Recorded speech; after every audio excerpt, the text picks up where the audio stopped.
It's part 3 of our conversation with Jeff Woods. I'm John Beaudin from Rock History Canada.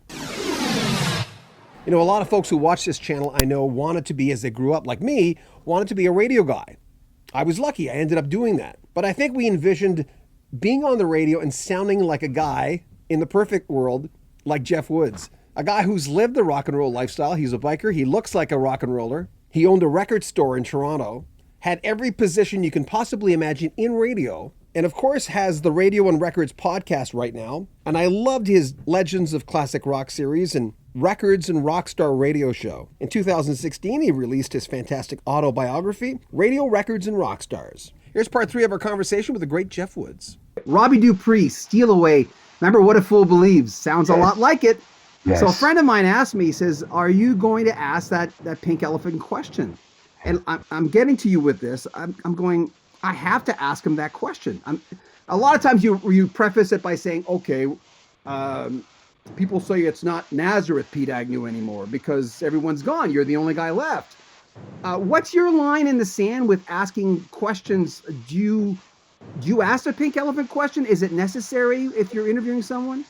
Well, that's a good point. I'll give you this example to really underscore how I feel about it. You know, there were 2 or 3 times in my 300 or 400 interviews I did with bands where the label said, "Don't talk about blah blah blah." In the case of Courtney Love, when I interviewed her for the Big Hole album, it was the whole band, Love, Courtney Love's band, sorry, Hole. Don't talk about Kurt. Don't talk about Nirvana, because Kurt's dead at this point, and people, that's all they want to talk about is Kurt Cobain. And my rule is, or my belief is, you don't need to talk about it, because when you don't talk about it, they do it for you. They're used to people talking about the shit they shouldn't talk about, and then the interview gets shut down and it's over, and then they get in shit, and then they can't air the thing, and it's a mess. They always want to talk about these things, otherwise they wouldn't be an issue. They were a huge part of, Courtney Love was married to him. We wouldn't know Courtney Love's name were it not for Kurt Cobain. So the point being, I didn't say a word about Nirvana. I didn't have to. She did 3 or 4 times in the 30 minutes we chatted. So I'm not afraid to ask the tough question. If it's something that's kind of on the line, there's always a way to frame something that suggests, I'm not here to attack you. I'm not here to fuck with you. I'm not here to blindside you, but I am curious. So say it in a way that shows that you're sincere and curious. It can always work. If they react negatively to it, that's a reflection of them, not you. My friend Steve gave me, oh God, I don't know how many interviews. He was in radio a few years before me, but he gave me all his interviews. One day I had to tell him, I said, Steve, if you give me all these reel-to-reels, that means I own them. Oh, yeah. I said, no. Wait. Because the internet wasn't around then. I said, if you give me these interviews, they're mine. I can do with them. And Steve's a good guy, best friend for years. And I said, but they're mine. So you get, it's like when you're editing video. You learn the idiosyncrasies of an artist when they go, every 5 words. Or, And when listening to Steve, I remember I got to know an old friend on a whole other level. He asked Peter Cetera, why did you leave Chicago to make Chicago albums, as the first question? I'm going, no. You gave a report, man. That's the last question, man. Right. Well, but he answered the question. He's lucky. It's like a date, really. How much do you unload in the first 10 minutes of your date? If you're doing it well, it's the I get to know you part of the date. And if you have 30 minutes, I guess when you only have 5 or 10 minutes, you want to get to the big questions pretty quickly because you're going to run out of time. Somebody that programmed radio, Stu Myers out of Calgary years ago, well, he's still in Alberta. I think he runs a few stations there, including CJ92 and probably The Bear. Stu always said to new people on the radio or new people in media, new people on television, when you start out, you're new. Let the audience get to know you. Treat it like a first date. Don't leave them wanting more. Don't give it all up in the first 5 minutes. So establish who you are. You're a music fan, or you're a sports junkie, or you're a comedian, whatever it is you're going to be, whatever your brand is going to be. Push it out there a bit at a time. Let people get to know you, because they're going to make a decision. It's better that their decision is, I kind of like this person, rather than too much. I Let thought me that was ask you about, and I want to put this because this is going to be different clips. I split everything in like 5-minute increments. But so, what are the things we're going to promote? The book, the audio book. You've got the. Tell me about the radio show, the syndicated radio show. the syndicated radio show was a spinoff of the book because I called the book Radio Records and Rock Stars. So I thought it was obvious records and rock stars. It's what we're talking about. The people that make the records are rock stars. That's the series. But it was a spinoff as well of my first series, The Legends of Classic Rock, which ran 14 seasons across Canada and sometimes in the US. When I parted ways with the corporation, they owned Legends of Classic Rock. So I learned a valuable lesson there when I got my new show together, which is essentially the same show with a different name. Records and Rockstars is my property. And I call it evergreen content, which is something that can last forever. If I play back a show in 6 years, it's going to be as relevant then as it was when it first aired, other than the fact that maybe the artist has died, which is something we're facing as our rock stars age. We're going to lose a lot of them in the next few years. But the show is basically the stories about the music that we grew up with. Records and Rock Stars. It's on a bunch of stations, all accessible from jeffwoodsradio.com. With all these farewell tours and people dying, like you mentioned, there's just this fervor, to get in there and to see the Elton John or whoever for the last time, the Deep Purples and stuff like that. And it's interesting. You were told in an office that people aren't interested in listening to rock stories. I'm paraphrasing, but the other side of that is it's funny. They seem really hungry for these artists. Wouldn't that entail that somehow? Because so many classic rock stations sound like greatest hit, like all hit stations now, Goldie stations now, because they're playing stuff they didn't play before. But anyway, what's your take on all that? It's funny. A gentleman in radio, in upper management, who was really more interested in furthering his career in management than he was in the business of radio, I think. It was all about him. And his stance was, I want to build some new radio stations that are all about pop culture. And I want all the people on the radio to talk about what's your favorite color. And I'm dumbing it down a little bit, but not by much. Radio became this, what are the 5 hot buttons of the day? Oh, it's this and this. And everyone on every station is talking about those 5 things. I wanted to be over here talking about music because I know there's a lot of people that still really care about the music. If it's a music station, they're there for the music. And a lot of them, from my experience, want to know some stories about the music because anybody can play the songs. They've been played over and over and over and over since the day they came out. What's the story behind it? What's some context? What's some opinion? What's some feeling? Let's talk about that. So this manager said that, hey, nobody cares about music history anymore. He was questioning the validity of my stance on talking about music. So that was the beginning of the end of my first radio series, 14 years in. And I didn't have to agree with him, but he was in the big office in the corner of the... Funnily, after I left the company, he left shortly after too and went to another company and then went to another company. He didn't give a shit about the listeners that I had, built up a fan base over the years. He cared about his next step in the ladder of corporate media. So, everyone brings their bias. I was without a job, but I wasn't without a career. I still love the music and I still talk about the music. There was that chicken or the egg thing that I get. Like now and then someone will say, go deeper with something, whether, because I used to syndicate a show called the Cross Canada Report, worst fucking show ever, because I was too young to do it, but I was too stupid to know that I was too young to do it. Really bad show. But I still got the interviews, which is good. Oh, God, I hate listening to old interviews of myself because, golly gee, it's like Chris Farley talking to Paul McCartney. It's really bad. But because I'm spending too much time just loving them. But anyway, that chicken or the egg thing, people going, well, why don't you talk to me more or go a little deeper in that or play more album tracks? And you tell me what you think about this. I would say, yeah, but there's not enough of you. And they go, give us a chance, man. Radio should give us a chance. And I go, yeah, but in my experience, there's a part of me that goes, I don't meet a lot of guys who want to go as deep as you. I wish I did, and they love hearing that. But I don't meet enough of you. So chicken or the egg, you think if radio presented deeper tracks? Maybe the last 20 years that they would have appreciated it more? Or is it who's training who here? It's an interesting discussion in that I believe it's about balance.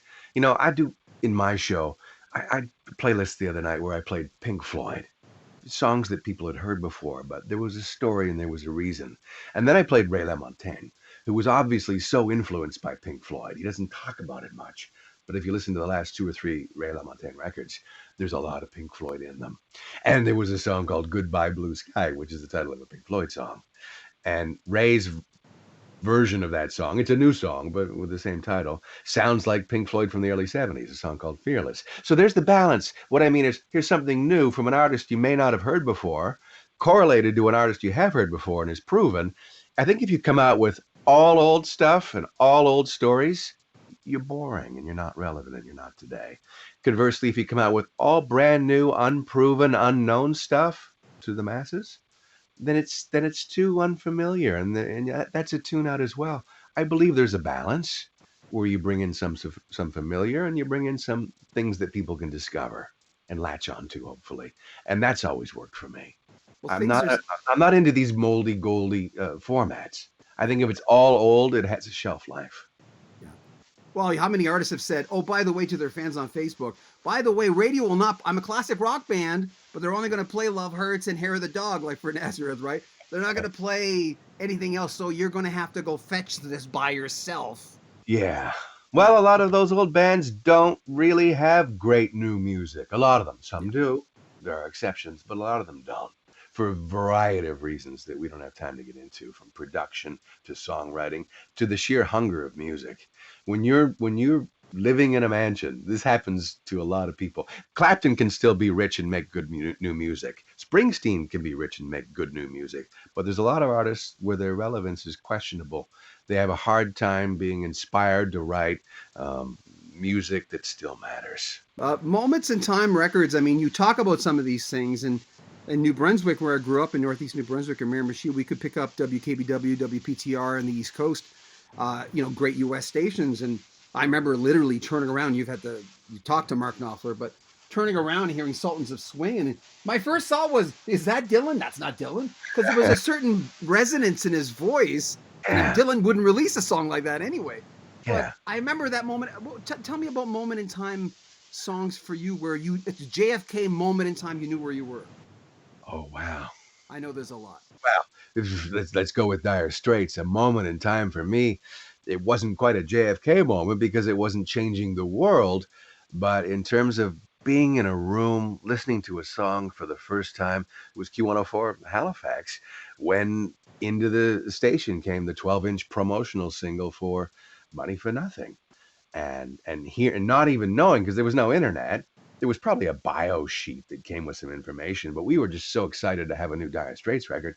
We threw it on live on the radio for the first time and spun it, and we're like, oh, that's so obviously Sting doing the opening vocal, and there's that telltale guitar of Mark Knopfler. And then of course we played it probably 4 times a day for the next 2 years because everyone loved it. And it was a career defining moment for Mark Knopfler because that was the song.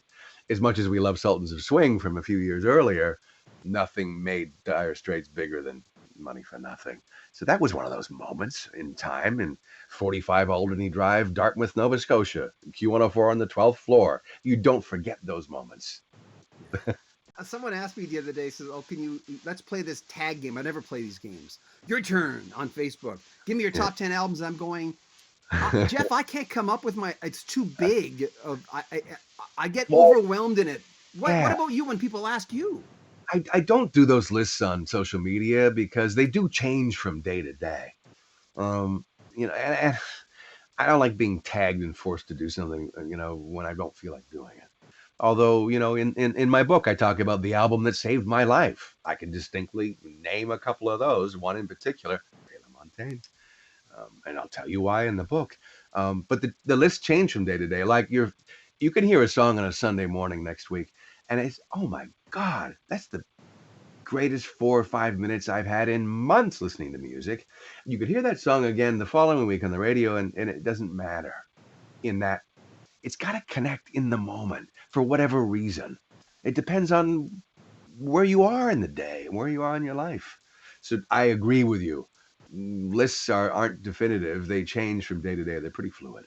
Did you ever keep lists when you were younger? I mean, for instance, I went through periods where I played radio DJ in my room, and I'd have my top 40, and I kept some of those things. My house burnt down, so I lost a lot of it. But my friend had them because he used to like watching my lists, and I'd have my top 40. And I look back now, and I noticed that in your book too. A lot of us come honestly through our our heritage in music through bubblegum, like through good old fashioned pop music, which might not be where we end up, but it's a Yeah. stepping stone to everything. Yes. Yeah. Well, radio for me in the early 1970s was AM radio, and it was pop, and it was a lot of bubblegum. And a lot of the songs that I found to be pretty cool in that moment when you're 9 weren't so cool when you were 14 or 15, but they were stepping stones. The ones that really hit when I was 14, 15 still matter. When I heard Black Sabbath the first time, I was afraid. And then I read a bit about them, I was more afraid. And then I saw them, I was even more afraid. And then eventually, when I met them, I wasn't so afraid anymore. Yeah, You know, yeah. when you're a kid, everything just seems so big and bold and scary. And when you meet these people, you're like, oh my God, you're just a human being. Tony Iommi isn't Satan. Ozzy Osbourne isn't the devil incarnate. They're just a couple of guys who happen to play very heavy music in the 70s. I worked at a shoe store with a guy named Tommy Iommi. Boy, that fucked me up every time I go to ad lib. Tony Iommi. People go, I've heard "What a the few, I've fuck?" heard a few announcers call him Tommy, so that makes sense now.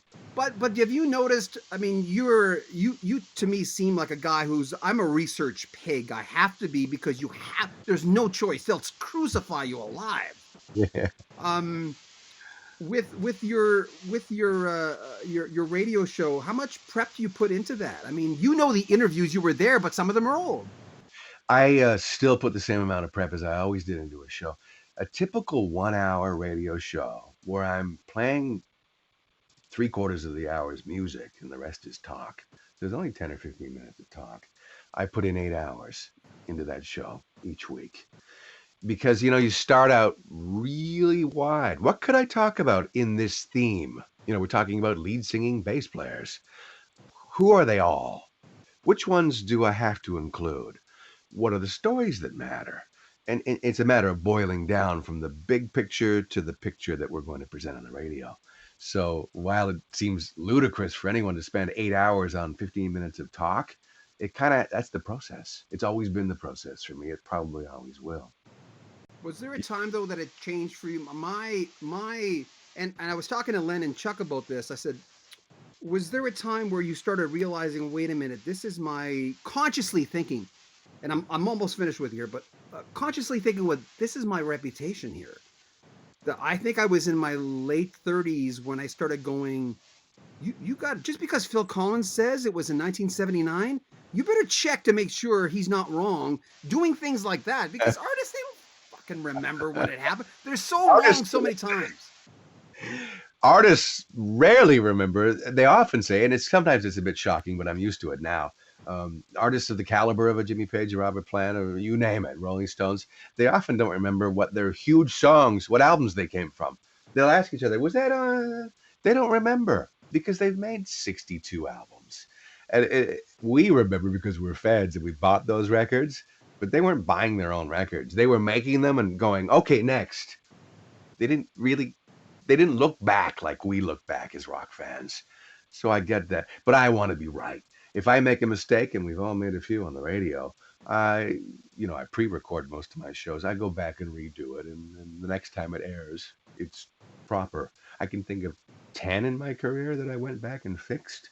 Yeah. Little things. Even last week I did a show, and I talked about how James Jamerson, the great studio session player, bass player in the studio for Motown, and then I lumped in Carol Kay, who wasn't Motown. She was the Wrecking Yeah. Crew from L.A., and I didn't make the distinction. And then I thought people are going to think that I think Carol Kay is from Motown, and I gotta fix that because I don't want to be that guy that's wrong. So I think if you care a lot, you make sure that it's right. Yeah. Someone called you tomorrow and said, Jeff, not to move to Bugagalabi, Yugoslavia, but if someone called you tomorrow and to do a radio, is that There's only really two phone calls that I would take seriously at this point. I really believe in the power of satellite radio. I believe in the model of subscription. I believe in not having commercials. I don't like the commercial blocks. I don't think it's sustaining. It's gone well for a long time, but it is the peril comes. I believe in satellite radio. It's all I listen to anymore. If a satellite radio show, I would do. I would do it if it were in this room, especially. I don't think I want to move, but I could upgrade my studio and do a great satellite show. I could be on the Spectrum. I could be on XMU. I could be on. I wouldn't want to be on an all classic radio show. I want to play some new music. I would be selling my soul if I played nothing but old music. I want to thank Jeff Woods for spending some time with us. What a cool cat, huh? What a great guy. All the links to everything Jeff Woods does in the description of this video. I'm John Beaudin. Make sure you comment on our video, subscribe to our channel, and share our videos, and buy a t-shirt. Help support the channel. This is Rock History Canada.